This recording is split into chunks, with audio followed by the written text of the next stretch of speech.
So, but anyway, let's move into today's talk, and we're going to pick up where we left off last week from our spiritual teaching, and he was talking about the mind and the body having memories. Because he said there is the memory of mind, and then there is the memory of the body. You might see them as being one and the same, but they are not.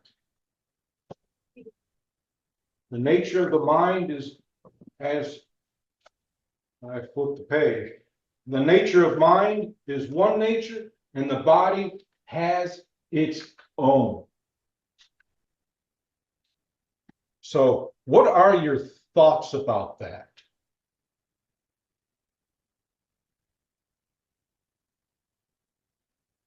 Well, now, while everybody is looking. Well, it just makes sense because I've experienced it so often. In what way? Gosh, ever since I was a little kid.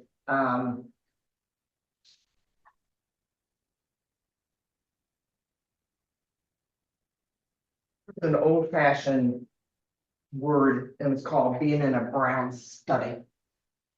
It's like your mind is just somewhere. Your body's here, but your mind is not around. I mean, your mind is in another place, another time. And there was just an old-fashioned term. It wasn't used very often, I don't think, but it's called a brown study. It's not like you were comatose or experiencing a blackout or In a daze. But you were there and you were coherent. You weren't here and confused. Just your body was here, but your mind wasn't. Okay. How about you, Maria? You have any thoughts? I know you weren't here for the seance, but maybe you've got a few thoughts about this. Yeah, I really don't have any thoughts on it. That's kind of a relatively new thing. But I definitely believe it. I believe that your cells have memory. Yeah. I mean, otherwise, how would you not? I mean, you need to be able to heal yourself, and there are countless, documents or whatever about people being able to physically heal ailments. So I think it's something that maybe one has to work on to train the cells to remember, or to have memory. I don't know if that sounds right or not. Not quite sure I'm getting that. But think of a habit. See, one of the things that we may be mistaking here is we may be assuming that the brain and the mind are the same thing, and they're not. The brain is physical. You get certain portions of the brain damaged, and you can't access certain information, certain memories. Because think of it like this. Now, when it comes to memories, okay, you need some kind of emotion attached to it. If you want to remember something, you have to have some kind of emotion associated with it. Okay, so you've got emotion on one hand. Now, you've got portions of the brain as well, and certain synapses have to fire in order to access that information. So it's like a combination that you have to run through to access the information, because mind exists outside. It's a non-local event. It's not dependent upon the brain, because if it was dependent upon the brain, then every time we experienced a reincarnation, the slate would be wiped, and it's not. It's not. We'll touch on that when we wrap it up. But, so now we've got the body here, and the body does have its own memory. Remember, at the molecular level, matter absorbs and transmits energy from and into nature's underlying quantum fields. Now, something to think about. How many of you have played sports? All right. The only thing I could relate this to is baseball. And I was not good. When I was a kid, I sucked at baseball, big time. But my dad insisted that I play baseball. So I'm up there in the batter's spot, you know, and I've got my bat up there and I'm getting ready to swing. And my dad tells me, just keep your eye on the ball. Okay. I'm watching the ball. I'm watching the ball. The pitcher throws the ball. And where's the ball? Well, the catcher's got it. I could never make the two connect. Until, and I got much older, until I stopped watching the ball. And I don't know what I did, but after that, I was able to see the ball and I was able to hit the ball. You play one of the bases and you've got your mitt and everything, and somebody whips the ball at you, and all you do is you just stick your bit out there and there's the ball. How the heck did that happen? The brain didn't see it, because the brain has to relay it. You know, the eyes get it, the what's in the occipital area there, cortex, that's it. The visual cortex interprets it, sends it off to where it's supposed to go, and you just stick your hand out there. You don't make the connection. I never did. There it was. You just stuck the hand out and there it was. That's the body thinking on its own. Your heart has its own brain. Did you know that? This big muscle here pumping the blood throughout your body has its own brain. Ah, here's the rain. It's probably dry at my house. But it has its own brain. It has its own mind. Your gut.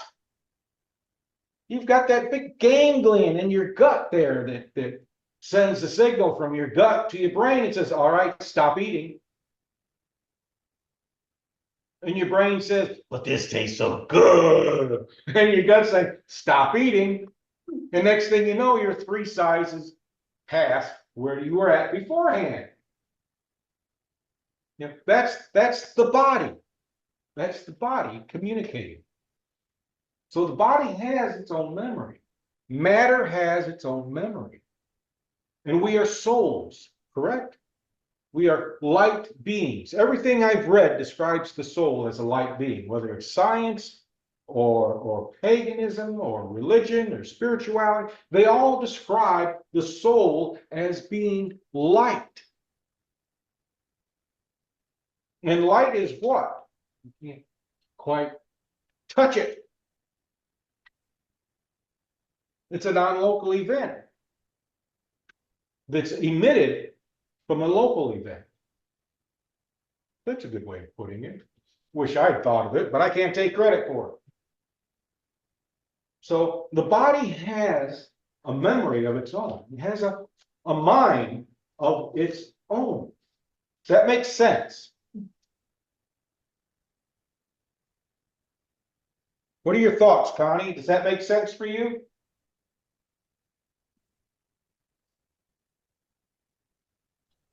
Yes, it does. Good. And let me see here. Did I flip the page? Oh, yes, I did flip the page. See there? I turned the page and didn't even realize it. Disconnect. And that's what he's talking about here, is the disconnect between the mind and the body. And typically, when we're sitting in church, especially if it's boring, you're thinking about what you could be doing instead of wasting your time sitting here listening to me drone on. So the mind is absent. Or you're thinking about, oh, let's see, I need to get gas. Where's a good place? You know, I did stop by that place that had gas much cheaper than where I was at. So, you know, your mind, there's a disconnection there. And that's what he's talking about, is that disconnect. And we do that, I don't want to say we do that naturally, because I suspect we do that as a means of, what's the right word here? The body twiddles its thumbs and the mind stirs its imaginings. I don't know. But when we're bored, and what is the one place where we can pretty much count on being bored, and it's not church. Not this one anyway. Do you remember going to school? Oh, just gonna say geez, school. Was that exciting? Recess was, cutting class was.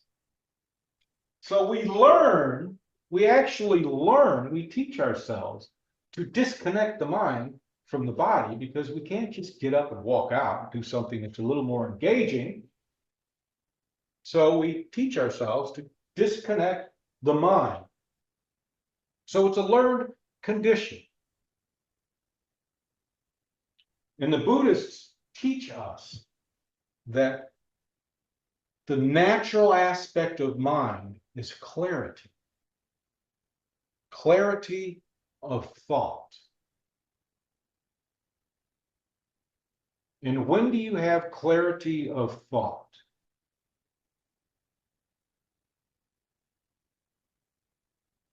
Present and engaged. Exactly. Was that a question?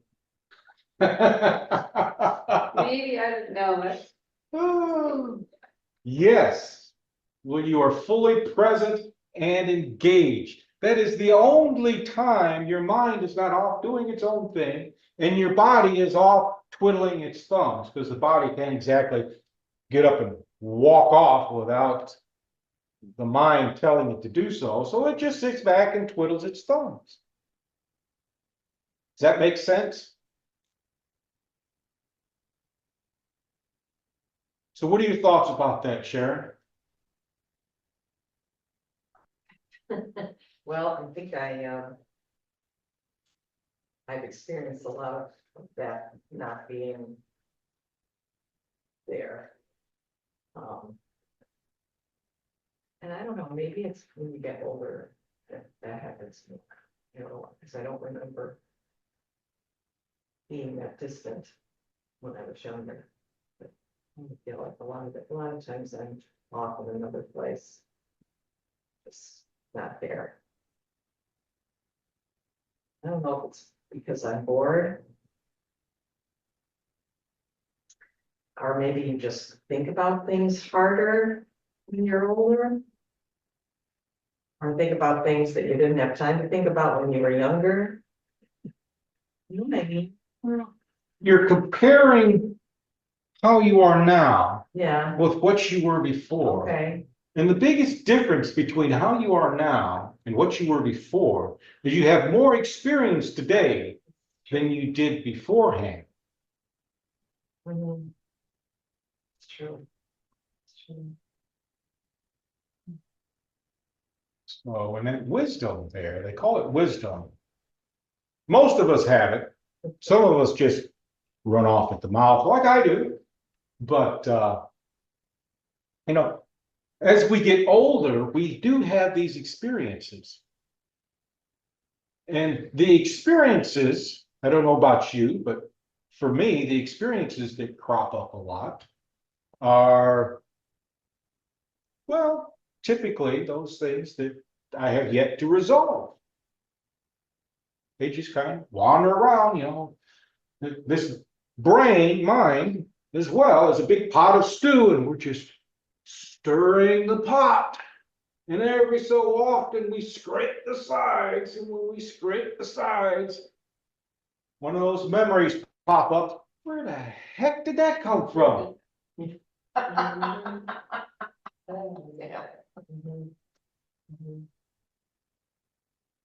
So I can't tell you if that's mind or if that's brain, Yeah, but you know, where the heck did that come from? So again, that comes back with cycles, the natural principle of cycles. You know, what you send out there on its way will eventually make its way back to you. And what is it that we're doing in this spiritual path? Is we are looking at ways to reconcile what we did with who we are now. And the only way we can reconcile what we did with who we are now is to explore. And meditation, this is in next week's class, meditation was developed for that very purpose, self-exploration. And through self-exploration, we explore mind. And you know what happens when you start to understand yourself? And understand others as well. Exactly. You begin to understand others as well. And because you understand others better, because you understand yourself better, you're less likely to get bent out of shape. Oh, I did that. Yeah, I know how dumb that was. Buddy, wait till it comes back around. We all make the same mistakes.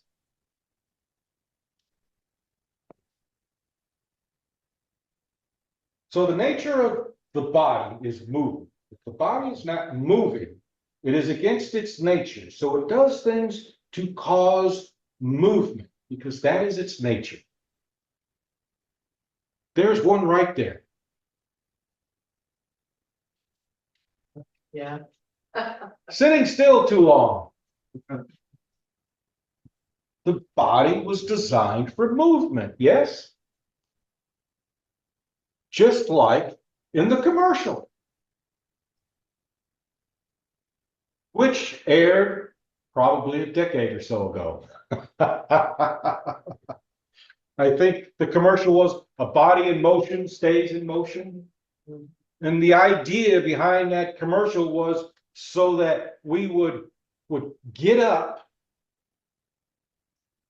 and do something, because many of us have adopted a sedentary lifestyle, or a lifestyle filled with relaxing, sitting in your recliner there and maybe watching what's on TV or watching what's outside the window, depending on which is more interesting.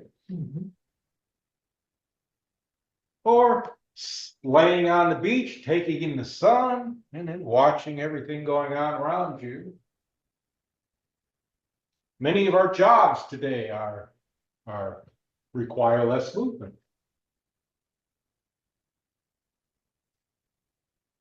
So the body was designed for movement. Does that make sense?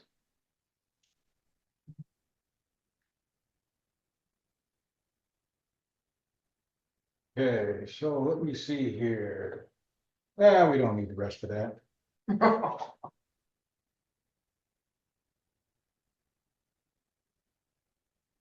Mind is either in the future or in the past. Very seldom is mind in the present. And the body is the same. It's either in the past or in the future. When is the body in the past?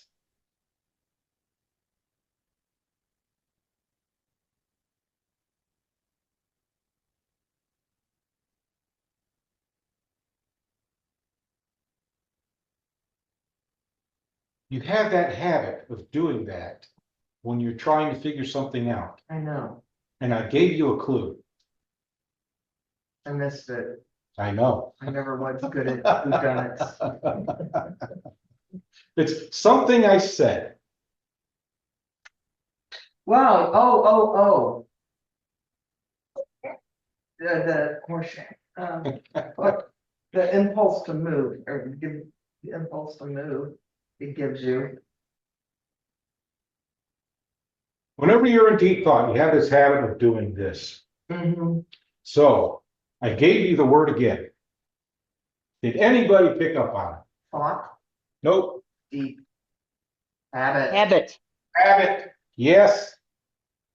Habit. When you're doing things out of habit, which a lot of us do, including myself, the body is in the past. Think of it as autopilot. When the body is in the future, then it's anticipating. Oops, I did that too soon.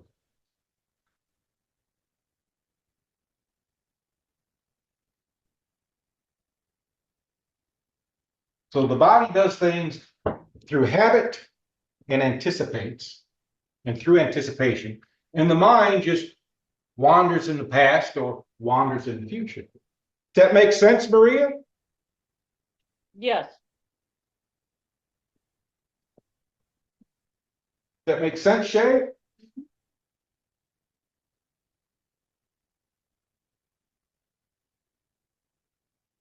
So, any questions? Yes. Where do our family history stuff reside? Is it mind, body? You know, the things we carry generationally? Both? Both. Okay. Very good. Yes, both. One thing I've noticed, our parents pass on genetic traits and everything to us. But there's also something else that they pass on to us as well that, in my opinion, is just unexplainable. Our parents can also pass on their beliefs, their habits, their perspectives.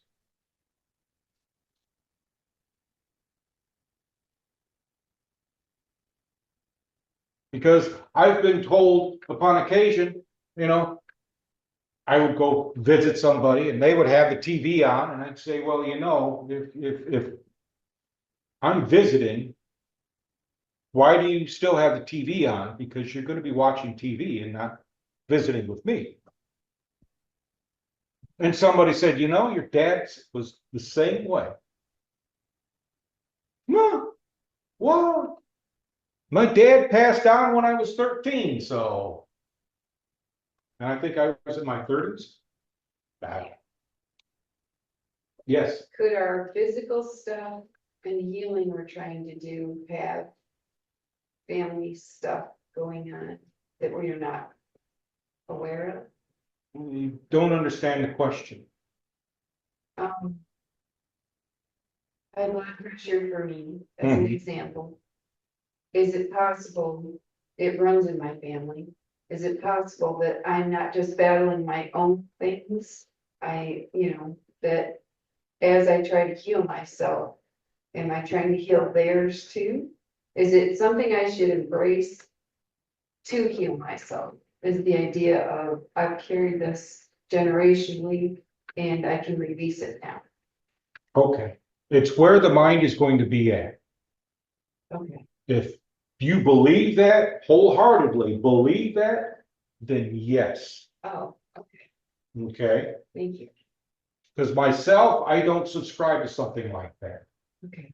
But if you do, it would be improper for me to tell you no.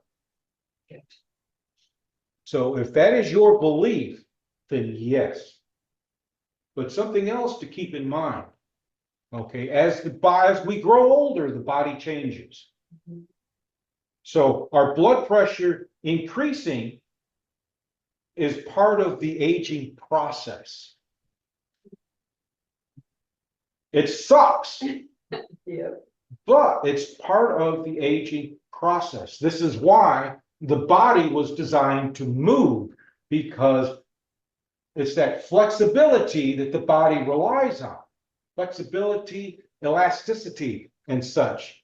And that over time begins to dissipate. It's natural. But you know, I've seen 80-year-olds that are doing as good as me, and sometimes better. So it's, you know, it's again, it's keeping the body moving. Thank you. And one of the things I have read in studies is that the less active you are, the more harmful you are to yourself.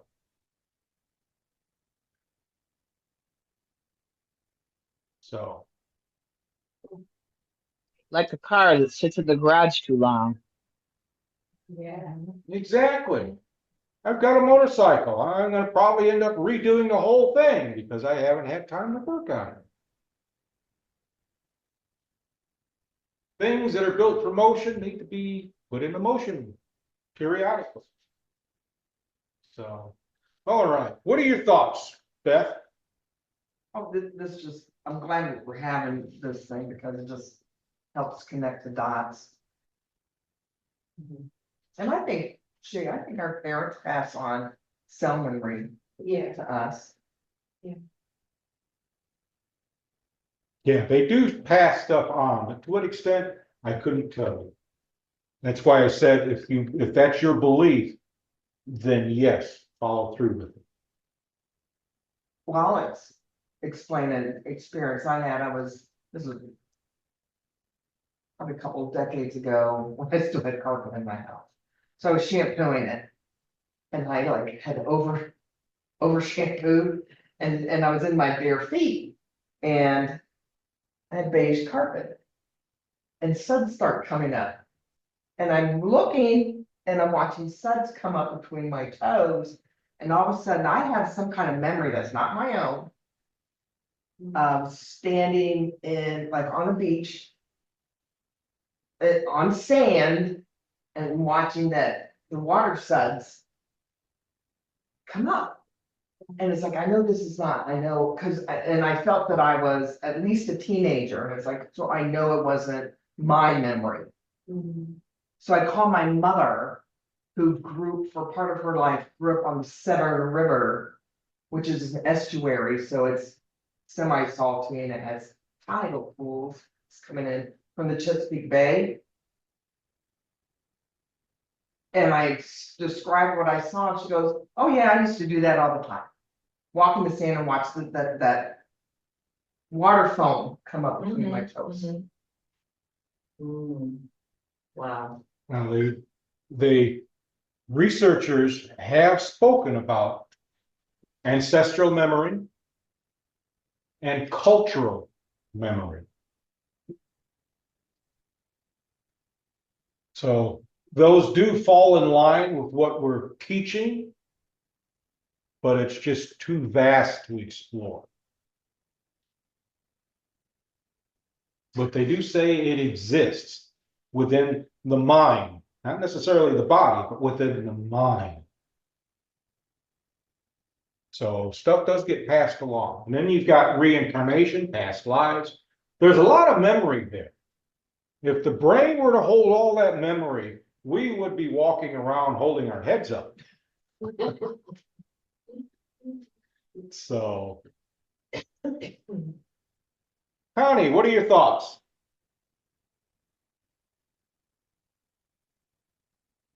On what? Well, I understand she's feeling better. On what? Yeah. It all makes perfect sense, especially with, all the memories and a lot of triggers for memories too is scent or a song or something will just trigger and there it is.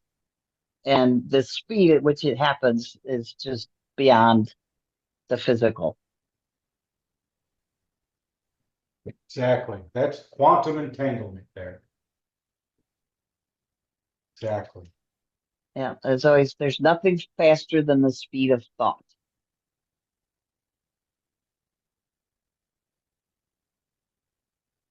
So what are your thoughts, Sharon?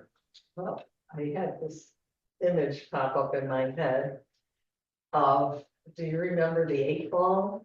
Mm, The magic eight the ball? magic one, And yeah. you shake that, and then my brother had one, maybe he's the one who gave me the memory, because they're reminding me of it, because, you hold it and then the little message appears. And I felt like that's our brain, that's our brain.